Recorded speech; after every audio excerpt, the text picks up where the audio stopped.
The time has come to hunt this pile of wheat cents. We got some old bank rolls. Could there be a 1955 double die or a 1909 SVDB? Keep watching to find out.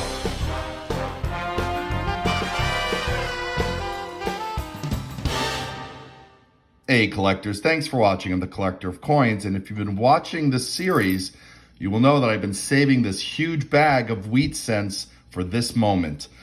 I purchased a very large collection of coins. A lot are in albums. We're going through the loose stuff. Now, you may see a few uncirculated memorial cents in here. That's because an old bankroll like one of these opened up as I was pulling together this collection. I'm gonna pick those out of here, but more importantly, we're gonna really search for key dates and semi-key dates of the Indian cents, of the Lincoln cents. Maybe there are some Indian cents in here as well. Already found, left in this pile, a Canadian cent and a silver nickel. Who knows what else is lurking here from the previous batches. And we have some old bank rolls. Look at that, wow. 1958 Denver. So, kick back and relax. Subscribe if you're not yet a subscriber. Check out some of my other videos if you haven't done that yet. Give me a thumbs up. Share this video with a friend. That's not the double die, but it could be hiding in here. All right, I'll bring you back in once we get a little bit of this organized and get some of the riffraff out of here. Well, there's just so much here. I just realized there isn't going to be an easy way to start going through this. So I'm just going to start dialing it in. I've already pulled out a number of the 1963 uncirculated roll that fell apart. We did find one Indian cent. What is that, 1904? I'm pulling out Canadian cents. I'll check the album to see if I need any of these. I probably don't. I pulled out some really nice memorial cents out here. Couple things to check later, but I think I'll just pull you in if there is a key date, semi-key date, variety, or really exceptional specimen until I kind of work this pile down a bit. We're beginning to pull all the steel cents aside. Well, let's see what we can do. All right, well, here's the first cool find. You see the initials right there, VDB. This is on the reverse. This is a 1909 VDB Lincoln cent. It's not the S. This one's worth $4 in this shape. Pretty nice. All right, we found an Indian cent, and you can still see Liberty on the headdress. 1899. There is some verdigris on this. See if I can remove some of that. Okay, well, this cent looks a bit better than it did before. Got some of the verdigris off of it. Really nice looking Indian cent, great shape. Probably very fine to extremely fine condition. I'll take a look at what this is worth. It's probably worth about $3 to $4 in this shape, considering the verdigris that's on it. Well, collectors, we just had our first big find of this search. 1922D. This is a semi-key date. This is in good condition.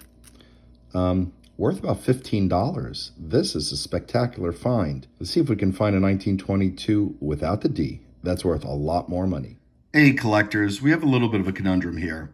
1910, 11, 12, 13, 14, and 15 are semi-key dates.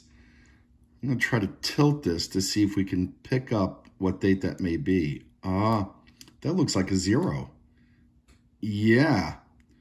I am feeling quite confident that we got a 1910 from San Francisco semi-key date. Hey, worth about $5 in this condition. Our second semi-key date find going through this collection. We got a couple of interesting ones here. This, I think, is a 1913 S. It's underneath some glue.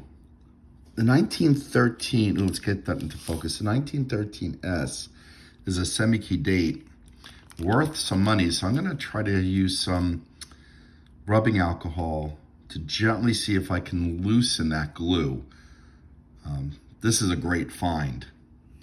The other things here Might be a little tougher. I think that's another 1910 San Francisco. That would also be a semi-key date. I'm studying that some more. And this one is going to be tough. There's a mint mark. That's an S mint mark. 19. Can't tell what the rest of that is. So I'm going to see what we can do to get a date. But I'm really going to concentrate on this 1913. This would be a great find in this shape. Really nice looking coin. All right, well, we got the glue off, and yes, look at this 1913 out of San Francisco. This is in very fine condition. You can see the jawline and the cheekbone still has some separation. On the wheat stalks, nice and separated. This is a great semi-key date, low mintage, 6 million minted. Let me check the value at very fine. All right, in this shape, looks like we got close to a $30 coin. Great find in this pile. Let's keep going. Looks like we got a 1916. I wish it was a 1910 S, because that would be another semi-key. But on that angle, that looks, well, maybe a 10. Really hard to tell, unfortunately. This one is intriguing. That looks like an S mint mark. And I'm looking at the reverse. That looks like a VDB over there. Could this be a 1909 S VDB? Awfully hard to tell. Maybe in 1911? Very hard to tell. Really rough shaped coin. Too bad. Could be a key date, semi-key date. I'm going to keep studying this a little bit. Oh, this is pretty cool. In that big stack of coins, we had 10 1909 VDBs. So now we have a grand total of 11 of those.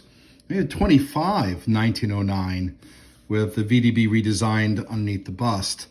So we're going to take a look at these, pull some of the best examples up or out, flip those up.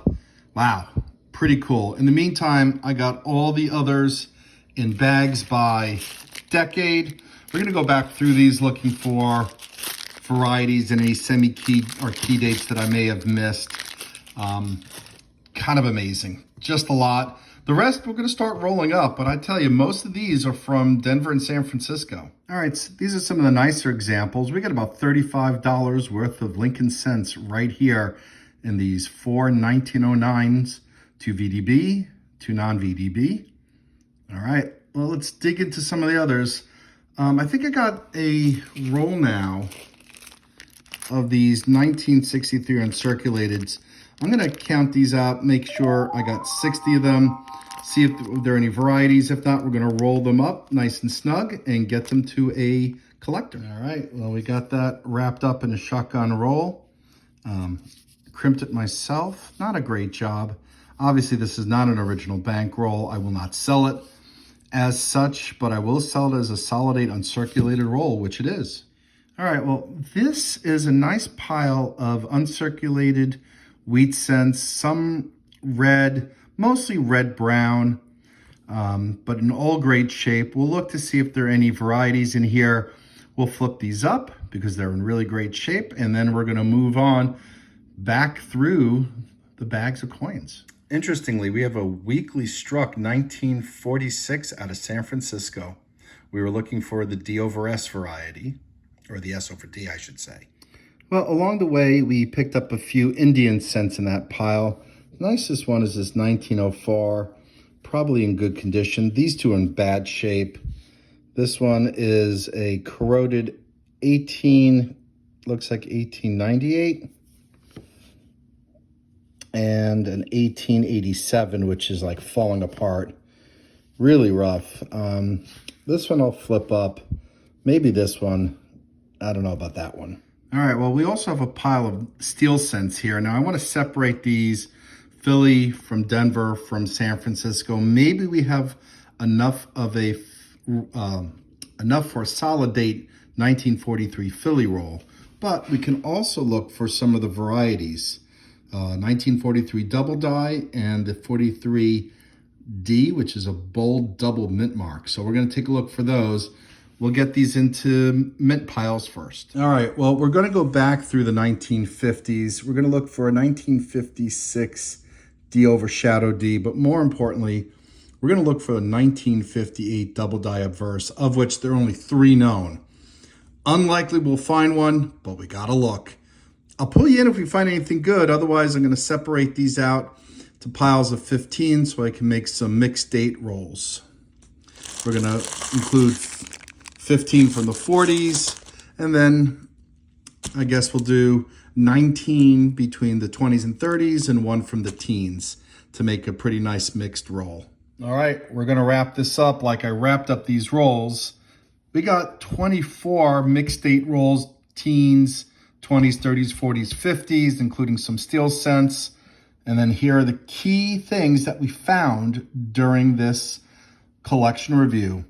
We got a number of 1909 VDB that are in pretty good shape, 1909s, and then the big ones, a 1910 S semi-key, 13S semi-key, 22D semi-key, and 26D semi-key. Looking at $3, $15, $35, $8, $4, $11, $8, $8, and $8. All right, well, guys, thanks for watching. Appreciate your support as always. And we're going to dig into the silver next in the next episode, so hopefully you'll tune in for that. Well, as always, thanks for watching and happy collecting. Whoa. We almost forgot to go through this pile of mostly 1960 and 60D small and large date varieties.